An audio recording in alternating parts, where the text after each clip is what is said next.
Hi, everyone. We're going to give you just a moment to settle in to your Zoom boxes, and then we will do a few introductions.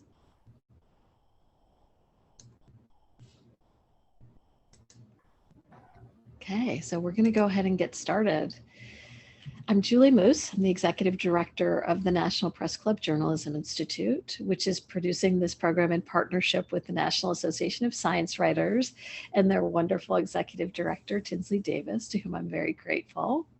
So welcome to Numbers Are Not Neutral. Thanks for making the time to be here today with us. This is going to be a very informative session, packed with a lot of specifics. So we want you to know ahead of time we'll be recording this program. We'll send you a link to the video later today. We hope you'll have questions. We really want this to be a conversation among the panel and with you. So please do share your questions anytime in the Q&A queue or in the chat. We'll be monitoring them and answering as many as we can. And now I'm really excited to introduce our panelists.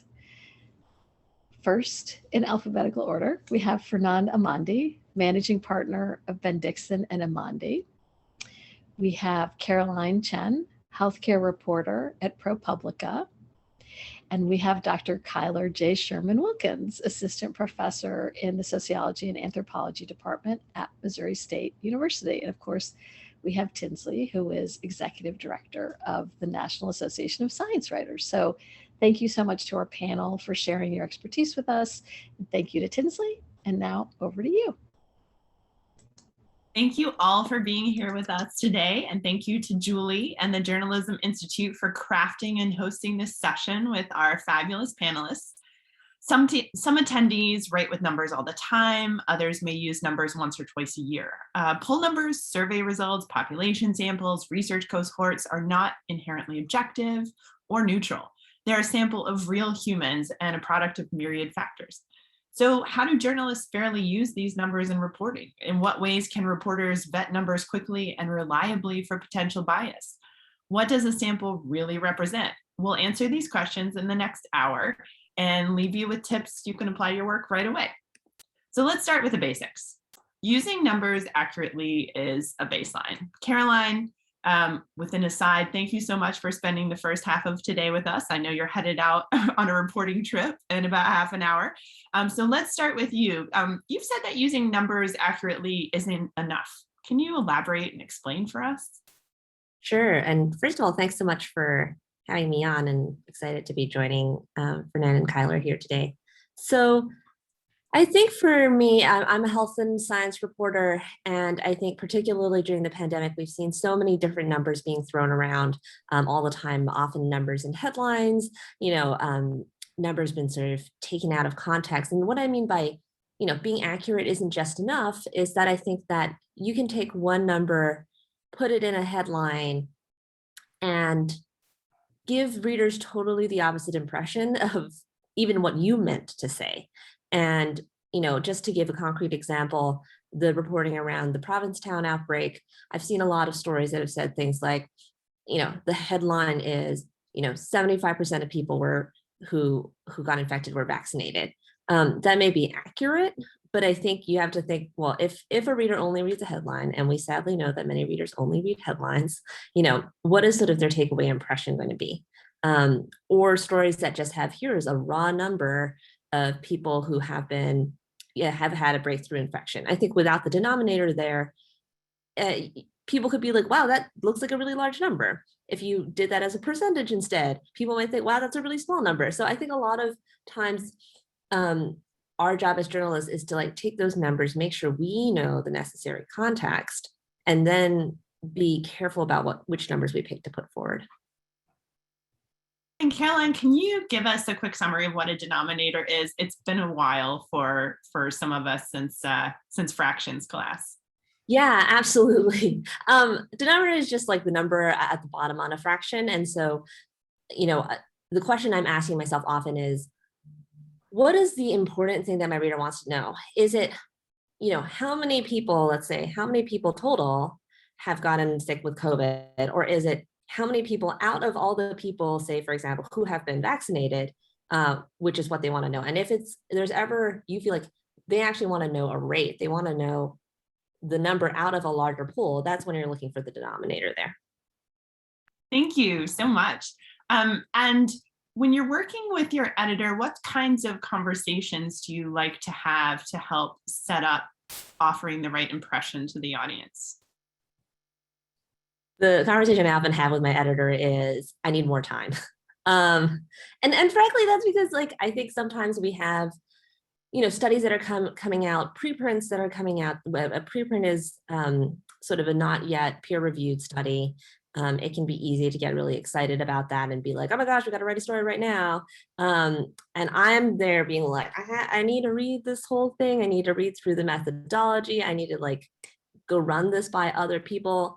And then we're going to even start talking about like, is this something our readers need to know? And sometimes the answer for me is, this is really interesting, but I don't think that this can stand alone. And so we need to wait even more. And then I think the conversation goes to, well, what is the thing that our readers need to know best? And is that something that needs numbers in the first place? And then if so, which are the best and most representative numbers? And I know that an important part of when you're working with numbers is that you're often speaking with academics.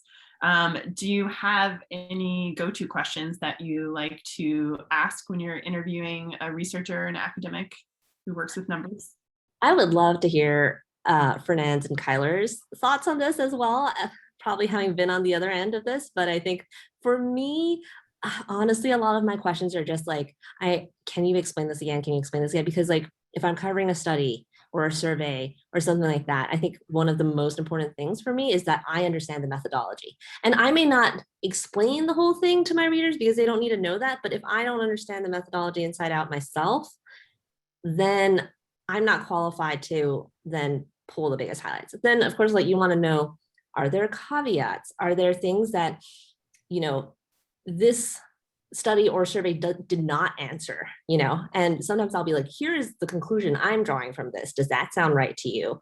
And then one other question I like to ask is just, if somebody who you really respected was to criticize this paper, what would they say about it? I'm not asking for like, somebody who you would just dismiss out of hand, but I think that there are often really interesting criticisms that can come up. And when you sort of nudge someone to think about it, beyond sort of the obvious, maybe this wasn't totally representative or whatever, I've gotten some really interesting answers to that question. I think that those are fabulous questions to have in the back pocket or the back of the journal, as it were. Thank you, Caroline. And Kyler, as a sociologist, can you talk about some of those caveats? What journalists like Caroline and attendees need to be aware of as they digest and publish information about research? Yeah, I think one of the biggest caveats in social science research is, who are you asking and what are you asking them? And so be very, very clear about what the instrument, like the survey instrument that is used, what is the question state, what are the response categories, and then understand the sampling strategy. I mean, there are really great surveys and really great polls out there, but there are also some really bad ones as well. And so understanding who was asked, what they were asked is so very important, for sure. And a lot of the, I think the other piece is that if you are reading published research and you're trying to report on it, we do have in our journal articles an entire section on limitations and future directions, and so that could be a good starting point to get at some of those caveats with the data that's reported, the conclusions that are drawn. And then of course you can follow up with the actual research if you want more information on what those what kind of care you should take when reporting those numbers.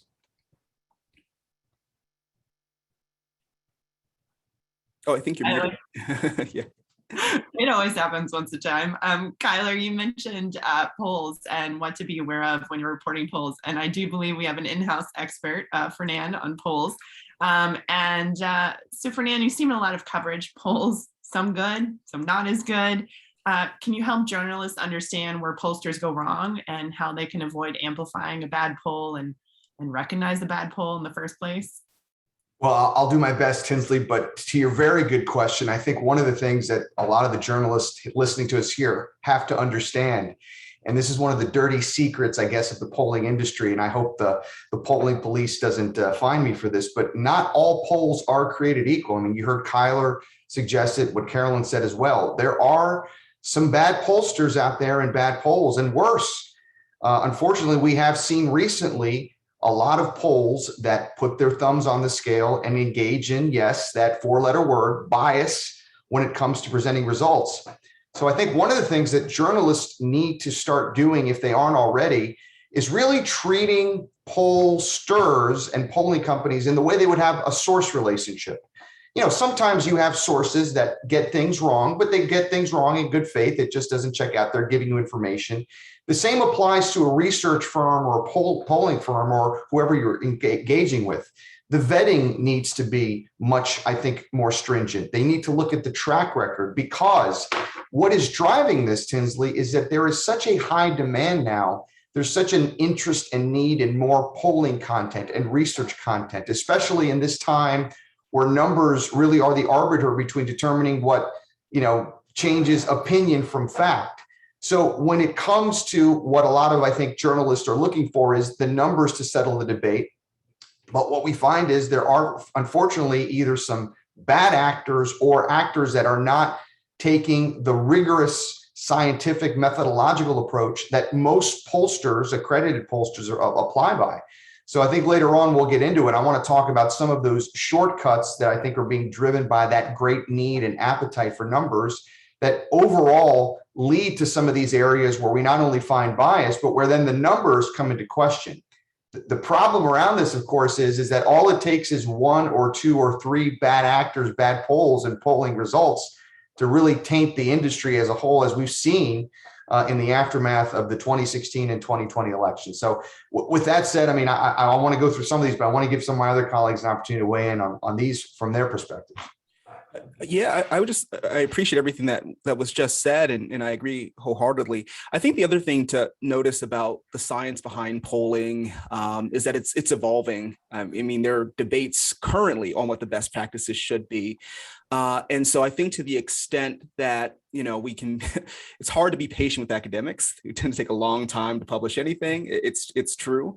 But we haven't settled some of these debates. And I think the big question is, for example, what are some of the different methodologies on reaching, or the medium in which we're reaching respondents, for example, landlines versus other types of reach out efforts. And then, of course, desirability bias, right? There are certain people who might be reporting, wrong answers, or the answers they think pollsters want to hear because of this, increased tribalism and not wanting to be associated with a certain political party, et cetera. So there are all these challenges that really play a role in how accurate these numbers are and can be, for sure. Thank you both. And I'm going to pop a question to Caroline, a little bit out of order since I know you're going to be going shortly. An attendee wondered if you could walk the group through how you reviewed the Provincetown data. That probably wasn't poll data, but it was another type of data that you were working with. Yeah, for sure. And it often depends, what the final goal is. But I would start by saying, right now, oftentimes we get, as reporters, we get sort of briefed by the CDC, or we get sort of a high level view before the actual data comes out. And so I like to wait for the actual study to come out in the first place. So in this case, an MMWR. Because again, the bias here could be coming from whoever's presenting the data, right? Like they could decide that they have a certain take-home message they want to give you, and you read the study and you're like, well, I would focus on something else. So I think that's the first thing that I'm not necessarily going to presume I'll draw the same conclusions as public health officials. And then looking through this, so this actually brings up the denominator problem here, which is, as I was reading the MMWR, one of the things that I thought was like, well, what questions would my readers have theoretically? I don't do breaking news right now, so I was lucky not to be pressed to write something in like half an hour. But one of the questions I think people have is, what is your chance of being able to transmit? And how does that differ whether you're vaccinated or not? And here's where the denominator problem came in, because they had numbers of people who were infected, but they did not have a sense of like, out of how many people are there. So let me try to give this in a very simple example. So if I had 10 people who were vaccinated, 5 people who were unvaccinated, and 5 out of the 10 people who were vaccinated got sick, and all 5 of the unvaccinated people got sick. But I didn't tell you that sort of background denominator. And all I told you is 5 people vaccinated got sick, 5 people unvaccinated got sick. And you'd be like, oh my gosh, 50% of the people who got sick were vaccinated. But you don't have this sense of how much did the vaccine actually protect the people who were vaccinated in the first place. So that's sort of what the MMWR lacked to me, which was, and I realize this is maybe impossible, actually. I'm not like saying the CDC is like withholding information here. I'm saying this information is just not available. So I think for me as a writer, I think that would be important to explain to my readers that there's some missing information here. So this question that's a super logical question for everybody to want to know the answer to just cannot be answered right now. More generally, I would say whenever I go through some sort of study or poll or anything, I like to think like, what can I say from this? What can I not say from this? And what is like not yet answerable as a question here that I know you probably want to know, and try to give the readers a sense of like, this is when this question will be answered, or these are the steps that will need to be taken for it to be answered. And I think that helps people to also have that information of like, this is what I cannot say from this study or this survey or poll. I think that's a really important point to offer to readers an impression of what cannot be said or where the uncertainty is. I know that when we have numbers, talking about uncertainty from a scientific perspective is very natural, but from a human perspective, uncertainty is not a natural state at all.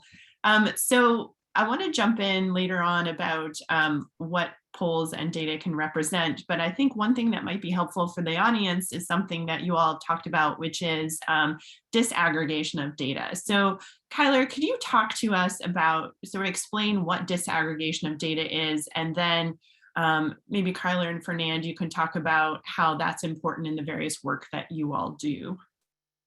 Yeah, sure. I can actually start with a couple of examples on how important it is to disaggregate the data. Back in 2020, they released a jobs report. So I guess it was 2021. They released a jobs report on December job gains in 2020. And the headline was 140,000 jobs lost only by women, right? What was important to note about that story was that the jobs lost were entirely by women of color, and white women actually made gains. And the reason why that's an important, distinction to make to disaggregate the data is because it shows us a couple of things. Like, allows us to ask the questions: what are the mechanisms that made it so that women of color were losing their jobs where white women lost gains? It could be telling us a story about women of color are concentrated in certain jobs, for example. It could tell us that they're more disadvantaged in certain ways. So as a sociologist who's interested in understanding how the world works and how to address, issues with policy and recommending policy, it's important to understand and disaggregate those numbers. There's a term coming out that's been out for a while called intersectionality that allows us to be able to see how are things shaped across the lines of race, gender, class, right? And so being able to disaggregate, within categories of women, for example, those who are highly educated versus not highly educated, those who are Black versus white, for example, all of those allow us to see nuances in how certain things play out for different populations. And those are obscured if we just aggregate all the numbers together and say, hey, this is the statistic for women, right? Another example that's more political science oriented, there were media reports on the uptick in support among Blacks for former President Trump, right? That was driven exclusively by Black men, right? And so without being able to disaggregate that information, it really undercuts our ability to explain why we saw increases among a segment of Black voters for the former president. Right. So disaggregating the data is just a really important tool that we use to uncover some of the bias that might exist, right? Specifically the bias of kind of generalizing to an entire population without really considering the intersections. Can I ask a question here? as you're talking about disaggregating, and maybe Fernand might also have some thoughts here. I think scientists are often saying, well, this study wasn't powered to address this subset, so you can't pick out the subset here. Can you explain what that means, and if there is a study that, I think they said this for example, the vaccine. Sorry, I'm clearly a health reporter, and vaccines are that's fine. my mind right now, but they would be well, it isn't powered to draw conclusions about the racial subsets. And then I think people can be very frustrated, well, what's the why did we even get this information if you're then telling me I'm not allowed to draw conclusions from it? So I guess I'm curious how you guys would advise a reporter think about powering as an issue, and then when can you actually say something about subsets or not? Yeah, that's a good question. I think that goes to the another bias, which is who are we asking questions to, and are we getting an adequate sample of people that allow us to say something about those subsections of the population, right? Prime example that comes from a lot of work on inequality and LGBT health is the trans population, right? Having very small numbers of individuals pulled from there, not being able to say anything with confidence about that population. So that gets at just issues with recruitment, sampling strategies, and who we're asking these questions to. It is an issue. I think that the power concern tends to happen more when you're making cross-group comparisons or inferential statistics. Descriptives are a little bit, they're not entirely safe, but you get more into those issues when you're trying to argue for causal or correlational relationships between groups.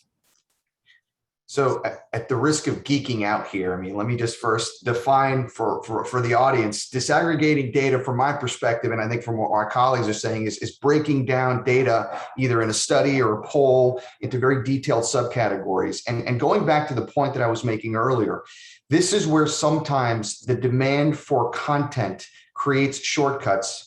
Because one of the pet peeves that I have is you're seeing a lot of these methodological shortcuts happen with how a poll is designed. So for example, let's put it in the political realm.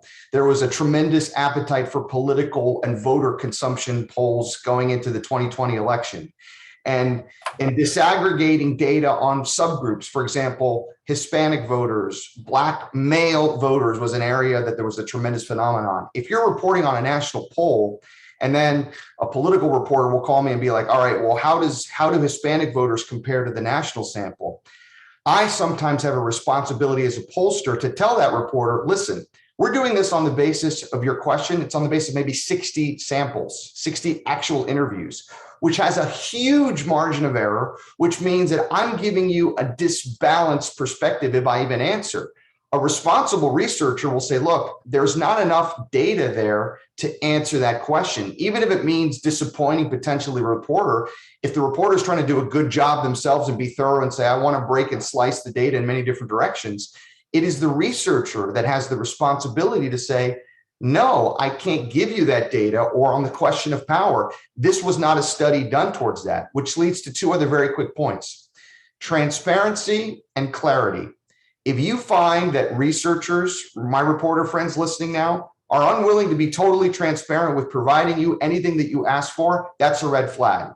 Same thing applies to clarity. If they're speaking in 50-cent academic words and giving you data dumps or leading you down things that have you more confused and clear, that's a huge warning flag.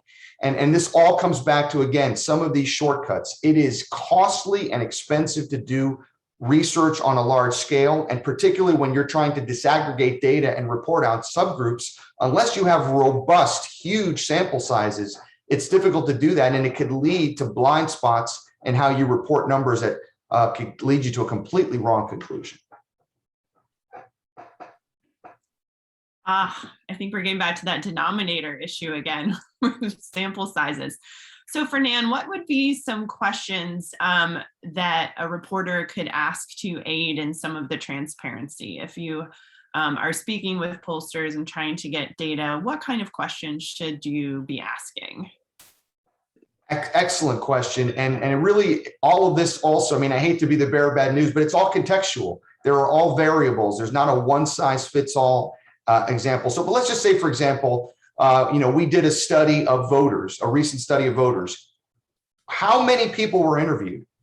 When were the interviews conducted? I can't tell you how many times I've seen a poll reported in a major publication with conclusions on the basis of being in the field 3 weeks ago or 4 weeks ago, and we know events change very rapidly now. So when was the research conducted? How many interviews? Here's another blind spot that more and more is emerging. What is the methodology? There is a push now for cost considerations to move research to online only, which means you're creating blind spots where you're not getting certain segments of the population that either have digital access or are more likely to be online to be represented in those online studies. Statistics show that almost 99% of Americans have access to a telephone, be it a landline phone or a cell phone or a combination of the two. There's still a little bit of a digital divide. So how is that? How was the research done? Was it done on the phone? Was it done in person? These are super important things to take into consideration. Also, you'd be surprised, a simple question: who sponsored the research? Who paid for the study? It doesn't always mean a corollary that if an entity that has a partisan perspective pays for a study that the results are going to be skewed, but it is important to disclose that and take that into consideration. And that's where the track record, the vetting of the researcher, the research entity that you're going for the numbers is so critical for those reporters to understand. Because again, if it's like a bad source and they give you data that can be proven to be wrong, you need to think about going back to that entity in the future. Unfortunately, we don't see that self-policing happening enough. And I'm shocked as a pollster sometimes how much blind confidence and blind faith a lot of reporters sometimes ascribe to us without verifying that. They just kind of take it as gospel. And I think there should be a little bit more rigorous probing along some of the questions and some of the points I just laid out. I would like to do a little bit of a deeper dive on this idea about what data, who data represents. And before that, just a follow-up question from the chat from one of our attendees for you, Fernand, which is, and based on what you said, this may be a very contextual answer as well, is what do you consider to be a robust sample size? What should we look for to have confidence a sample size is credible? Yeah, that's an excellent question. And again, I wish there was a pat, neat answer, but context is everything, and it depends on the population size you're looking for. You know, if you're doing a poll of a city or town that the population is only, 10,000, a 300 sample poll may sound small, but that's a pretty decent sample size for a small population. Whereas if you're doing a national study of 320 million Americans and you only present 400 interviews, 500 interviews, it's defensible, but I would be very reluctant to start doing the disaggregation of data that Kyler and Carolyn talked about with any subgroups on a 400 or 500 sample. So just standard rule of thumb. You're doing a national sample. I don't really feel comfortable with anything less than 600 interviews at the very least. I really would like to go more for 800 or 1,000. And if you're going to report out on subcategories, personally, as a rule for our firm, we would never talk about anything less than 100 interviews. Why is that? The margin of error, which is a critical component, that's like the quality assurance of a poll, right? The margin of error for 100 interviews is 10 percentage points. And what that means, again, without geeking out into the polling stuff, is that the result could be plus or minus 10 points in either direction. It's a pretty high margin of error to begin with, but it's defensible to report out. So that's why I think you should take into consideration, and the demand in the future for more accurate and defensible numbers are going to be with higher margins, higher sample sizes that come from doing a greater number of individual interviews in the aggregate sample and then reporting those out in the disaggregated data. Yeah. And I just want to touch on that again. I think it's really important to also understand, as you mentioned, depends on what you want to get out of the study as well, right? And, I think if you're reporting subgroup comparisons, then it's really important. The other piece, and this is something I teach my statistics students all the time, size matters, but only to a certain extent. What's more important is what's the probability, like, was it a probability sample? Was there stratified sampling used? Was there cluster sampling used? Because what you're really trying to do is is make sure that you have a number, but you're also representative of the population that you're trying to represent.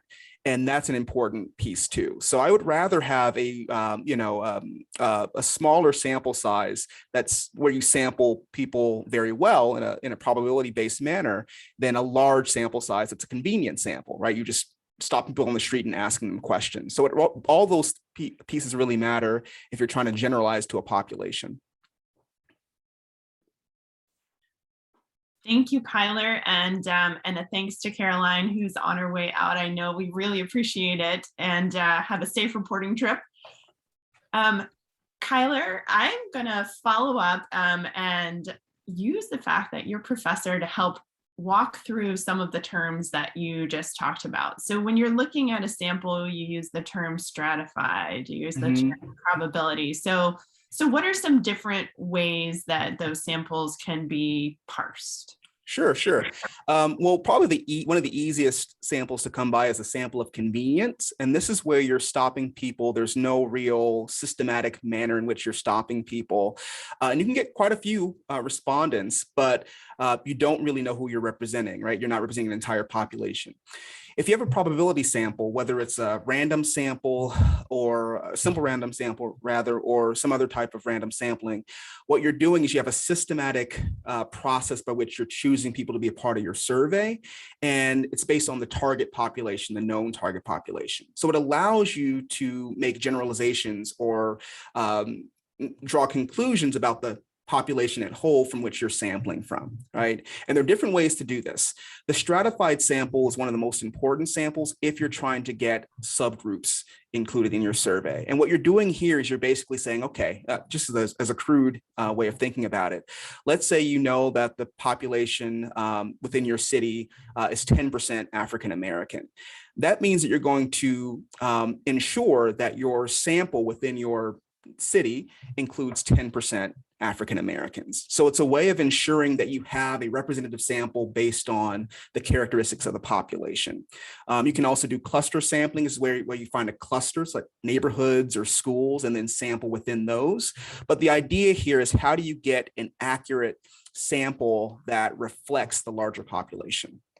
And that's something that you have to really pay attention to, because again, they might tout really large numbers. You know, we polled 50,000 people, but if the polling or the sampling was not done systematically, or a probability-based sample, you can't really say anything about the population. And Fernand, you touched on that a little bit when you were talking about the digital divide and how pollsters are reaching the audience, so to speak. What are some other limitations of polling in addition to the digital divide? Well, I'll tell you one thing that unfortunately is happening more and more. This is a new phenomenon. This wasn't so much the case for the industry 20 years ago, 30 years ago, but it is now. We call it potato sack polls. And what I mean by that is, you know, sometimes you have an 8-pound potato sack and you try and stuff 10 pounds of potatoes in the bag. You can probably fit them in, but it's going to be very large and overstuffed. And how does that correlate into the polling? What it means is you have pollsters that want to ask a lot of questions in a poll, right? So I've seen recently polls, not done by us, but by others, that have asked 75, 80, 90 questions.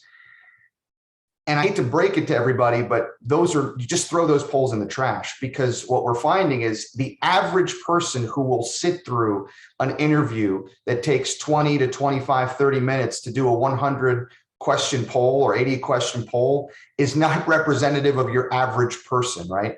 Whereas in the past, we found people were willing to stay on longer and still have it be representative of a population. So you're seeing people do still longer polls, when the reality is, I think the move needs to be towards shorter polls. And again, that impacts cost, because sometimes you're not able to get as many questions and research objectives, not able to get the context that we're able to answer other questions in subsample analysis. But it is a reality, because as Kyler so well says, if a study is not representative of the target universe, and one of the variables of representativeness is everybody is willing to participate in the poll, is able to, and would do it under equal circumstances, and people aren't doing it because they're longer questions and they want to stuff as many questions in, that's impacting the data on the back end. So that's an area that I find, unfortunately, we haven't seen the correction across the board in the industry that there should be. And again, like I said earlier, sample size. I am just more and more convinced you need to do more sample size. It's going to drive up the cost to do quality polling. But if accuracy of data is the name of the game, and it needs to be, and it always should be our North Star, that's just one of the costs of doing this type of important work that I think are going to need to be factored into the future.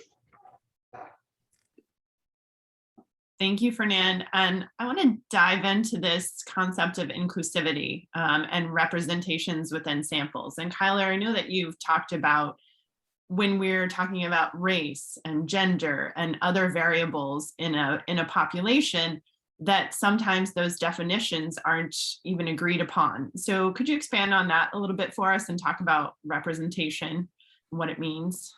Yeah, sure. Well, this is where a lot of scholarly debate is happening right now. And, you know, I'm a demographer. And so I come at it from a, you know, accuracy and measurement, right? So sampling is one end, but I do also want to touch on bias that comes in the types of questions we ask and how things are measured.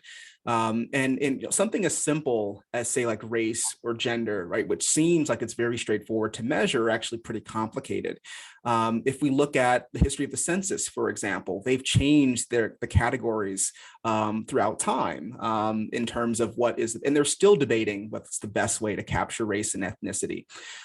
So these are really big challenges that I don't think there's a real answer for currently, but what we're trying to develop are best practices on the ways in which we can accurately reflect race and ethnicity. The other thing I would say about this is that what does race and ethnicity even mean, and how consequential are they?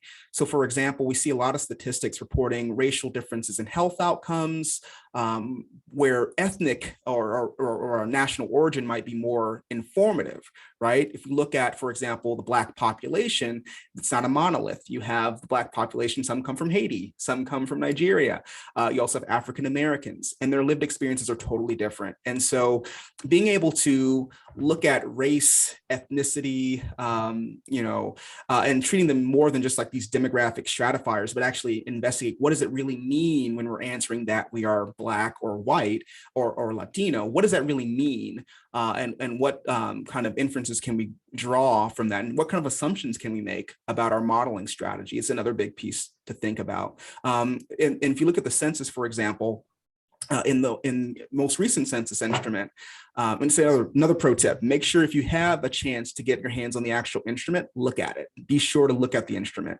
If you look at the recent census, which hopefully everyone filled out, the racial category white include Lebanese, Egyptian, right? Whereas other people may not think that that's necessarily white. So the census definition of race may not gel completely with the population's definition of what they are, right? And so that's another important thing to note as well. And so I think it's just, this is more of an academic kind of like a theoretical question, is how do we really measure something as fluid and ever changing as race? Because there's also data between censuses and even looking at longitudinal surveys that people actually switch races from time one to time two. They go from multi-race to single race. They may go from, or vice versa, they may go from reporting a Latino ethnicity to not. And a lot of it depends on contexts, where they are, their age, et cetera. And those are all important things to understand. These so-called immutable characteristics are not as mutable as we think they are. Tinsley, if I could just piggyback on something that Kyler said that I want to expand on, I think it's a really important point. You know, the old trope in the newspaper business was, you know, you wrote, I think it was to a fifth grade level, you know, basically people had to have fifth grade understanding, minimum competency and understanding. And in polling particular, Kyler says, ask for the instrument if you get a chance. I can't tell you how many times I've seen other instruments where a lot of the way the questions are written make the mistake of thinking most people know what some of these concepts and questions being tested are on the surface without the definitional explanation. And then when the don't know or undecided on that particular metric is then asked and it's higher, people say, oh, well, people are just, you know, they haven't made up their minds yet. When in reality, it could be a sign of lack of understanding of what the concept being tested is. You know, a lot of pollsters sadly kind of have tunnel vision and have blind spots in thinking that everybody understands terms in the way that you and I understand terms. So I think there has to be that way in which questions are written. It's incumbent upon the reporter to look at the way the questions are written. That's why I say if it's unclear to you, if it's confusing to you, it's going to be even probably more confusing to the respondent. So these are things that the reporter should also think about and flag, as Kyler correctly says, and when asking for instruments and hopefully getting them, if they don't want to show you the instrument, that's where that transparency red flag comes up, and then you should be concerned about that. Yeah. And that's a good point. And I just want to piggyback off of your piggyback and also say, consider and this is something that is because there is a distinction between a social scientific survey and a poll. There are distinctions. The tasks are different. The assumptions made are different. And sometimes the scientific rigor is different, right? You have, like I said, you have really good pollsters that are really caught up on the current debates and best practices, and others that are not. And so the other thing that I would say is there are certain data sources that you can have a lot more confidence in, generally because they tend to go through that scientific rigor. The opinion poll from the National Opinion Research Center, the General Social Survey, is a great way to get scientifically validated with a huge sample size, I should say, because it has the backing of the university and other federal agencies. A good way to get a reliable survey. And also the Census Bureau reports figures that allow you that are pretty validated or pretty well validated and held in high regard, though there is error there because in case you don't know, we don't really have a true census in this country because we're not able to capture every single person, right? So even the census, they release estimates based on their best attempt to count everybody. So that's another important thing to understand. There's bias even in the census, for example. So yeah, I think understanding where people are coming from, what their intention is, and the scientific rigor are all part of that transparency as well, right? Generally, things in order to be published in scientific articles have to go through a really strict peer review process where a lot of the validation of the numbers and statistics you can have more confidence in than in some polls that are released without having that same type of review. Thank you both. One of the questions that popped up in the chat is that about self-identification. Should people be self-identifying? And I'm wondering how common is it in both polls and academic research for self-identification of race and ethnicity? And then what kind of complications does that lead to for possibly interpreting the data? Well, this is one of the age-old questions, isn't it? Because fundamentally, the bet that researchers are making when asking people to volunteer that information is that they're honest brokers, right? They're answering in good faith.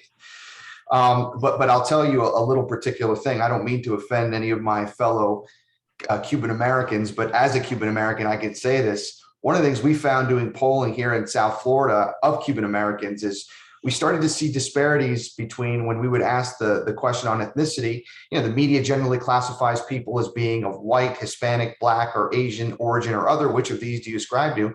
We would find a lot of Cubans would over-index in white. Like they would say, well, I'm not Hispanic, I'm white, even though they were of Cuban origin. And it was kind of reflecting a little bit of maybe a political bias in there. But the truth of the matter is you have to engage and allow people to give the information based on how they see themselves. So I think you have to always, the best metric is you're trusting that the respondents are being honest. They're giving you a very credible perspective on how they see themselves. And I can't think of a better way to do it because, when you're doing especially a phone poll or an online poll, there's no other way to engage on some of those metrics other than people volunteering that information. Yeah, and that's a good point. And I think that's really what led to some recent changes in the census. So for example, in 2020 census, and this is the other big piece, there's a lot of conflation between race and ethnicity. They are separate. And it's really important to understand that. And the best polls or surveys will make a distinction between the two. The census recently has a two-part question, right? Which is, do you identify with Hispanic or Latino or Spanish ethnicity? So that's the ethnicity question. And then you have the racial categories. And I think it's really important to adopt that. And so first of all, I will back up and say self-identification is so very important because we've had a lot of errors in previous surveys of people assuming individuals are a particular race or ethnicity, right? Just basically by looking at them. And that's problematic on a number, especially when we have the rise of multiracial individuals. So self-identification is so very important. But what that means is that you have to have the questions or the items be reflective of the possible identities that people will choose, right? That's why you're seeing a lot of these racial categories become longer and longer in terms of the parentheses. So what does it mean to be Black? What does it mean to be white? But it's very important to do that. The other piece is, this is something to be aware of, is in addition to looking at the instrument, be sure to look at the methodology and how the analyst analyzed the data, because you can have all these separate categories, right? A prime example of this would be LGBT. Well, people report whether they are gay, lesbian, trans, et cetera, and researchers will just lump them all together as being sexual minorities, right? And so being able to understand what are the options that are reported there, but also being understanding how that data is being analyzed is really important to see, to be able to understand if there are any nuances in that reporting of the data. And I think that all of these nuances and all of this context and all of this disaggregation really leads to richer stories and richer impressions for audiences. And it reminds me that we as reporters are not writing for a lumped audience either, right? Like knowing who our audience is and who our readers are and writing for that context is really important. So a question for you, Fernand, in the chat was that someone mentioned that some EU countries prohibit publishing polls in the week before a local or national election because it's considered it may influence the undecided vote unfairly. Would this be something the US should consider, in your opinion? Absolutely not. And the reason why is I understand that the black eye that in some cases the polling industry took. But unfortunately, one of the realities that we're facing, and not just here in the United States, but we see this around the world, there is an effort to try and tamper with the metrics of how elections are conducted. I hate to use this term, but it's become a cliche, and it's a fact that there are efforts, I think, to rig elections. Polling, I see, scientific, credible, accurate polling in many ways is a counterweight towards the effort of rigging elections, because if they're done accurately and they're done correctly and from sound methodology, they can point out and suggest that there might be examples of flaws. We've actually seen this in some cases in Latin America, where polling that was done and released on election eve, on the day of the election, the day after, were able to uncover irregularities in how the official quote unquote counts were done. And they used the polls to go back and then determine that tampering and manipulation, what was done in the actual elections process. So I hope, and here I guess I'm getting on my soapbox, I hope that we don't take this approach in the United States. On the contrary, I think if anything, the function of polls and in an environment where truth is under assault, facts are under assault, play an even more important role in a free society and in democracy like this one. So I would encourage us to not go in that direction. Thank you, Fernand. I have a question that I'm going to ask you all if you have some opinions. And I think a lot of the answers might come from our really active chat group. I've seen some great resources going up in chat. So this might be a question too for chat to crowdsource, because I know that we've got a lot of editors and reporters listening in. So what are some strategies that editors can use with reporters to ensure stories accurately explain complex findings from data that the audience will understand? And Kyler, this might speak to you a little bit too, since you're a professor and teacher. Yeah. Well, one thing, and maybe this is obvious, but I just want to put that out there. When reporting on these numbers, researchers love talking about their findings. Like, you cannot get me to shut up when I'm talking about, my current research. It's a problem, quite frankly. Reaching out to them and having them be a part of the story, I think, is so very important. And so that's one thing I would say is actually, report these numbers, find the author of the studies. And this is from, I can only speak from the from a social scientific perspective. I don't know so much with pollsters, but get them involved in telling the story. They tend to have a lot more nuance. They understand what they did. And if they are researcher of integrity, they'll be willing to take these tough questions and also just provide, tell what the story, what the data says and what it does not say. So I would say just involve the researcher as much as possible.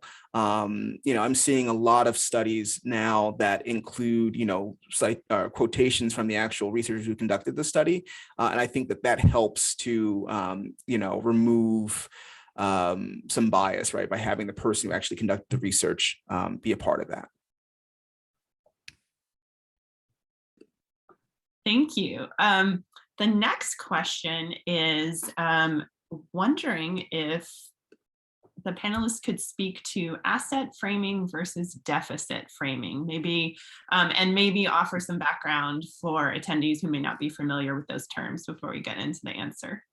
I'll let Kyler, the academic, take the first stab at some of those academic descriptions of the research.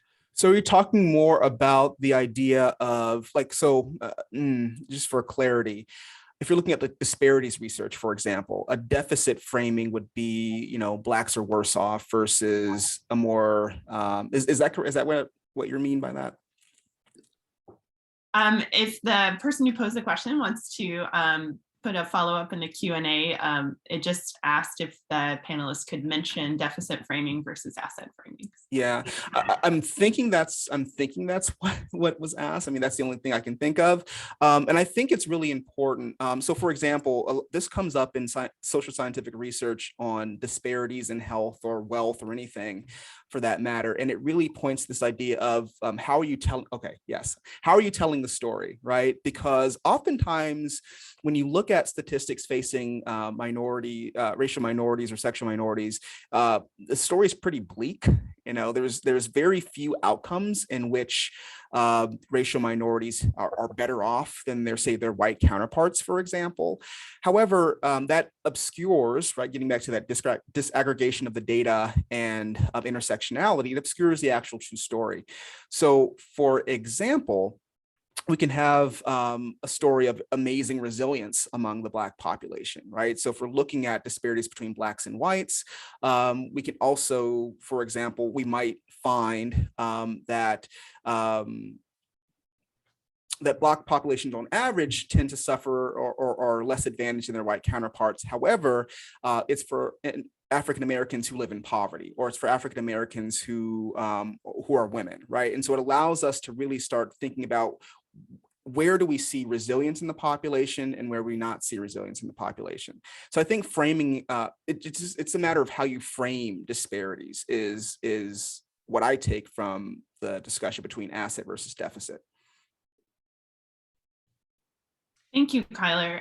Fernand, do you want to talk a little bit about, build off that and talk about how the phrasing of questions happens in polls? I know you talked a little bit about the various, if things are written at a different level and people aren't answering because maybe they're not understanding, but how is some of that framing happening in the questions? And then if you want to offer up any other shortcuts or things to watch out for that in polling and looking at polls.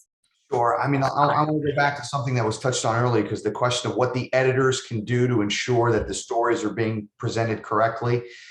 Thinking about this, most of the journalists I assume here are writing for a mass media audience, right? This isn't for a very specialized niche group of experts, because that's a different type of discussion. So we apply a metric that I hope and have candidly seen a lot of the good editors apply, and hopefully they're passing this on to their reporters when covering these types of stories. And it's become almost like a meme now. It's this idea of explain it to me like I'm 5 years old, right?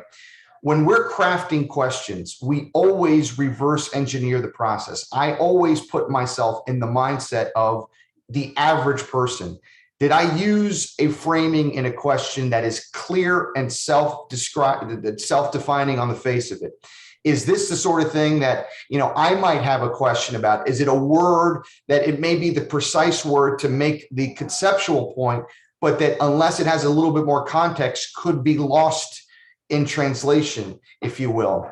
I think it is so important when presenting data and when writing about research and data, clarity, and I'm going to hit that point over and over again, If it is not clear, it's confusing. And if it's confusing, why are you writing the story? So always putting yourself in the mindset of the average reader, the average person. Numbers play a very important role because, as I touched on earlier, we're in a lot of cases speaking for the community at large. We're giving a voice to people who otherwise don't have an opportunity to pontificate on issues in the aggregate sense of a larger study. But if that clarity is compromised, if we're not speaking or presenting information in ways that are easily understood on both ends, on the pollster and the researcher's end, and then on the journalist and on the editor's end, I think we're doing a disservice both to the story and to the people we're trying to convey their perspectives through these research projects. Thank you, Fernand. I have one question for you, and Kyler perhaps as well, that's limited in scope, and then I've got a really big scope question to end our time together with. So the first question is, one of the panelists indicated that an opinion poll usually represents the view of an individual at a certain point in time. Are polls which return to the same individuals frequently over a period of time in order to ascertain the existence of trends more valid? Wouldn't such polls be more reliable than polls that are only representative of opinions at a definite point in time? Well, I mean, again, I hate to trot out the polling cliches, but I mean, the questioner is right. I mean, polls are a snapshot in time. I mean, they are a taking of what the mood of a particular issue, concept, or thing is at that moment. And something is very, very different before or after the fact. Again, I'll give you a quick example. You know, we were doing a study around the Cuban American community here, and we were about to go into the field on July 7th, 8th, and 9th. And for whatever reason, we ended up saying, well, let's just wait a couple more days.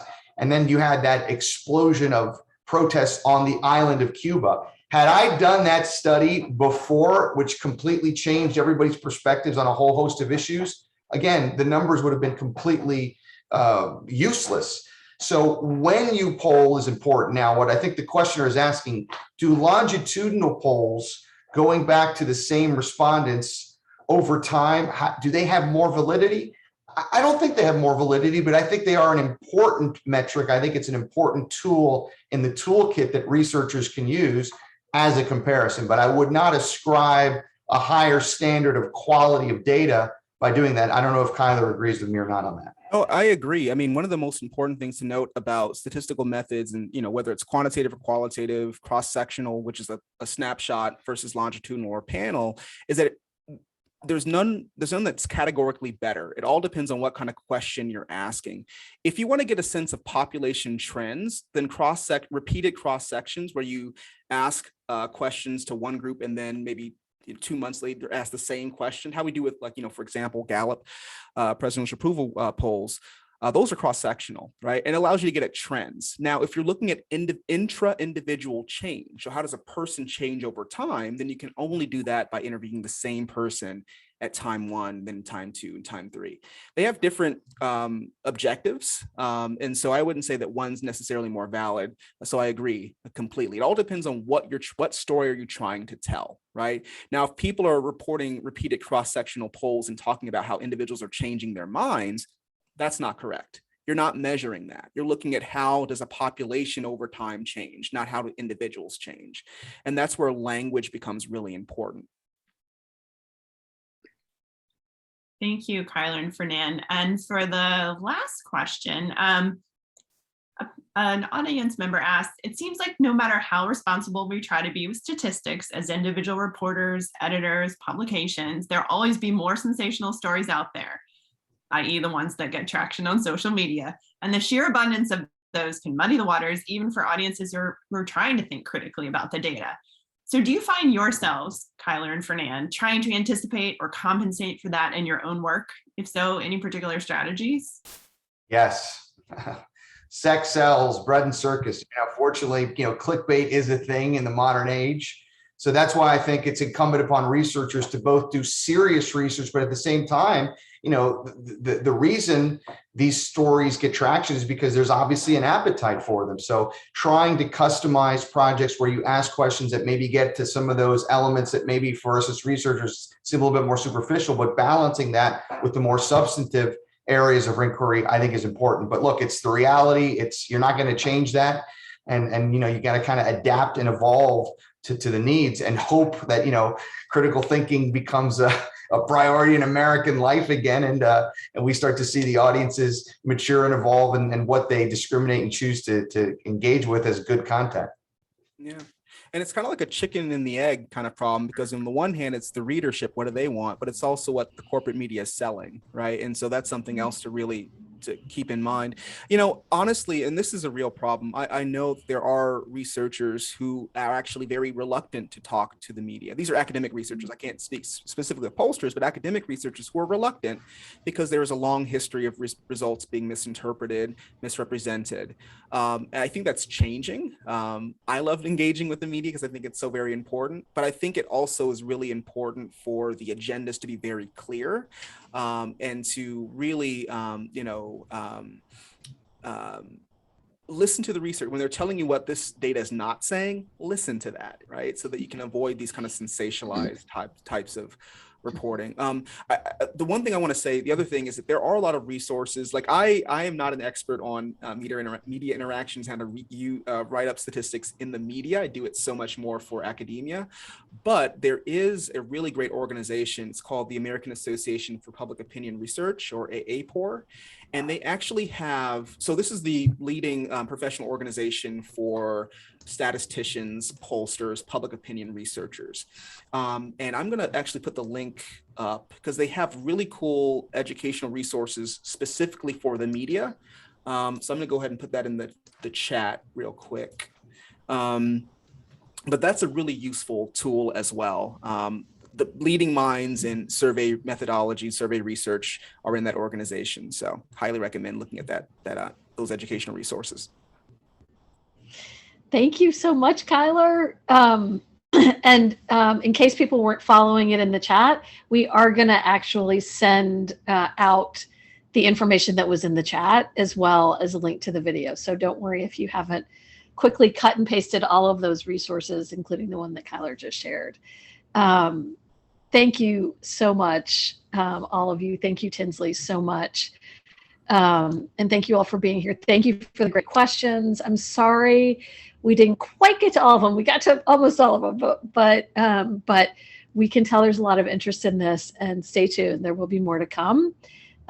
We also want to invite you to join us for upcoming programs on more equitable, accurate storytelling. Excuse me. So we're putting some links in the chat to more information about 2 programs: Think Outside the Classrooms, how to diversify education sources and the stories we tell, and how op-eds can amplify original voices and engage new communities.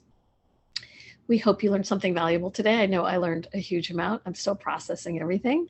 And if you did, we hope you'll support work like this, work like ours, with a donation. And I think the link to donate, do that, is also in the chat.